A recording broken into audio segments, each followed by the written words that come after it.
Көтер қане басыңды, күніңді босқа өткізіп бедің, тағдырың неге сұрайды сараң, өмірдің барлық сәтсіздіктерін бақытсыздық деп кім айтты саған?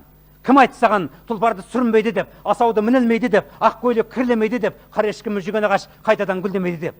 Кім айтты саған, жұрттың бәрі мейірбан арайлы деп, жұрттың бәрі шындықты қалайды деп, биікте ардақтайды деп, асылды қорлатпайды деп? Кім айтты саған?